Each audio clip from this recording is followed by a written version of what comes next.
नमस्कार। कभी सोचा है कि हिंदी के कुछ अक्षर किसी शब्द के आगे या पीछे लगकर उस शब्द का पूरा मतलब ही कैसे बदल सकते हैं? जी हाँ, आज हम व्याकरण के इसी जादू को समझने वाले हैं, उपसर्ग और प्रत्यय। देखिए, प्रतियोगी परीक्षाओं में ये टॉपिक आपको कुछ नंबर दिला भी सकता है और कटवा भी सकता है, तो चलिए इसे पक्का करते हैं। सर, कई लोगों को ना ये टॉपिक बहुत आसान लगता है, लेकिन जैसे ही परीक्षा का प्रेशर आता है, उपसर्ग और प्रत्यय के बीच की छोटी छोटी बातें अक्सर कंफ्यूज कर देती हैं। तो कहाँ से शुरू करें सर? बिल्कुल सही सवाल, और आज का हमारा मकसद इसी कंफ्यूजन को जड़ से खत्म करना है। ठीक है, तो चलिए सीधे मुद्दे पर आते हैं। सबसे पहले हम उस हिस्से को समझते हैं जो शब्द के पहले लगता है, यानी कि उपसर्ग। तो उपसर्ग होता क्या है?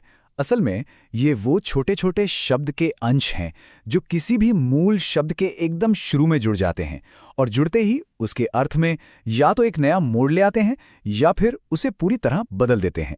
और इसे याद रखने की एक बड़ी सीधी सी ट्रिक है, जो पहले लगे वो उपसर्ग। एकदम सिंपल। चलिए अब इसे काम करते हुए देखते हैं। हमारे पास मूल शब्द है न्याय। अब देखिए, जैसे ही हमने इसके आगे अ उपसर्ग लगाया, ये फौरन बन गया अन्याय। देखा आपने? न्याय यानी जस्टिस और अन्याय मतलब इनजस्टिस। सिर्फ एक छोटे से अक्षर ने पूरे शब्द का अर्थ ही पलट दिया। सर, ये उपसर्ग आते कहाँ से हैं? क्या ये सब एक जैसे ही होते हैं?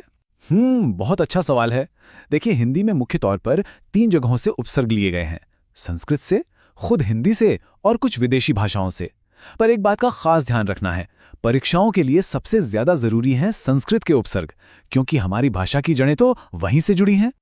आइए कुछ सबसे जरूरी संस्कृत उपसर्गों पर नजर डालते हैं। जैसे अ का मतलब होता है नहीं, तो बन गया अन्याय। अनु का मतलब होता है पीछे चलना, तो उससे बना अनुसरण। सु का अर्थ है अच्छा, तो बना सुकर्म, मतलब अच्छा काम। और वैसे ही दु का मतलब है बुरा, तो बन गया दुर्भाग्य।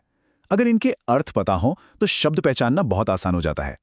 तो उपसर्ग का कॉन्सेप्ट तो अब साफ हो गया होगा, जो पहले लगता है। चलिए अब कहानी के दूसरे हिस्से की तरफ बढ़ते हैं, जो शब्द के बाद में जुड़ता है, यानी कि प्रत्यय।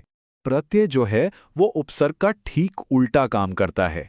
ये वो शब्दांश हैं जो किसी शब्द के आखिर में जुड़कर एक बिल्कुल नया शब्द बना देते हैं। और इसकी ट्रिक, अरे वो भी उतनी ही आसान है। जो बाद में लगे वो प्रत्यय, पहले उपसर्ग बाद में प्रत्यय। इसका भी एक उदाहरण देखिए। हमारा मूल शब्द है मधुर, जो कि एक विशेषण है, यानी स्वीट। अब इसके आखिर में हमने ता प्रत्यय जोड़ दिया और नया शब्द क्या बना? मधुरता। ये एक भाववाचक संज्ञा है, मतलब स्वीटनेस। देखा कैसे शब्द का प्रकार ही बदल गया। अब प्रत्यय भी 2 तरह के होते हैं। एक होते हैं कृत प्रत्यय, जो क्रिया की धातु में जुड़ते हैं, और दूसरे हैं तद्धित प्रत्यय, जो संज्ञा, सर्वनाम या विशेषण में जुड़ते हैं। और एक बात बता दूं, परीक्षाओं में ज्यादातर सवाल तद्धित प्रत्यय से ही बनते हैं। ये एग्जामिनर्स के फेवरेट हैं। चलिए कुछ बहुत ही कॉमन तद्धित प्रत्यय देखते हैं। पन प्रत्यय को देखिए, ये भाववाचक संज्ञा बनाता है, जैसे बच्चा से बना बचपन। ई भी भाव को ही दिखाता है, जैसे गरीब विशेषण से गरीबी संज्ञा बन गई। और वाला किसी काम को करने वाले को बताता है, जैसे दूध से बना दूध वाला। सर, अब अगर दोनों की एक साथ सीधी सीधी तुलना हो जाए तो ये कंफ्यूजन हमेशा के लिए दिमाग से निकल जाएगा।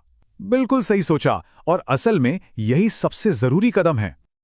अब इस स्लाइड में जो बात सच में देखने वाली है वो यह है कि ये दोनों की भूमिका को कितनी सफाई से अलग करती है।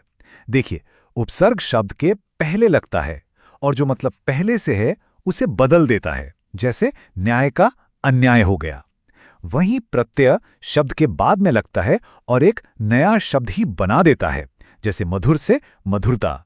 बस यही तो मूल अंतर है दोनों में। चलिए, अब तक हमने जो भी सीखा है उसे परखने का टाइम आ गया है। एक रैपिड फायर राउंड हो जाए, बिल्कुल परीक्षा वाले माहौल की तरह। तैयार हैं? देखते हैं कितनी जल्दी जवाब आता है। पहला सवाल स्क्रीन पर है। असफल शब्द में उपसर्ग क्या है? जल्दी से सोचिए। इसका सही जवाब है अ। यहां सफल हमारा मूल शब्द है और अ ने उसके अर्थ को नेगेटिव बना दिया। बहुत अच्छे। अगला सवाल, शब्द बचपन में कौन सा प्रत्यय लगा है? ये तो हमने अभी अभी डिस्कस किया था। बिल्कुल सही, इसका उत्तर है पन। ये बच्चा शब्द में जुड़कर एक नया संज्ञा शब्द बना रहा है। और ये रहा हमारा आखिरी सवाल, निर्जन शब्द में उपसर्ग पहचानिए। ये थोड़ा सा मुश्किल है, ध्यान से सोचिएगा। सही जवाब है निर। इसका मतलब होता है बिना, तो निर्जन का मतलब हुआ जन के बिना या बिना लोगों के। वाह सर, अब तो सच में सब कुछ एकदम साफ हो गया, अब पूरा कॉन्फिडेंस आ रहा है। शानदार। तो देखिए, सबसे महत्वपूर्ण बात है ये सरल सी ट्रिक जो पूरे पाठ का निचोड़ है। बस इतना याद रखना है, जो पहले लगे वो उपसर्ग और जो बाद में लगे वो प्रत्यय। अ, प्र, अनु जैसे कुछ जरूरी उपसर्ग और ता, पन, ई जैसे प्रत्यय, बस इन्हें दिमाग में सेट कर लीजिए। और ये सब हम क्यों कर रहे हैं? क्योंकि थोड़े से नियमित अभ्यास से सीजीपीएससी, एसएससी और टेट जैसी परीक्षाओं में ये 2-3 नंबर पूरी तरह से पक्के हो सकते हैं। और ये कुछ नंबर ही तो हैं जो रैंक में एक बहुत बड़ा फर्क ला सकते हैं।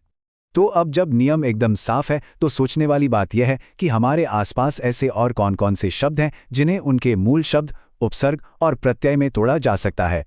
इस पर विचार करते रहिए और अभ्यास जारी रखिए।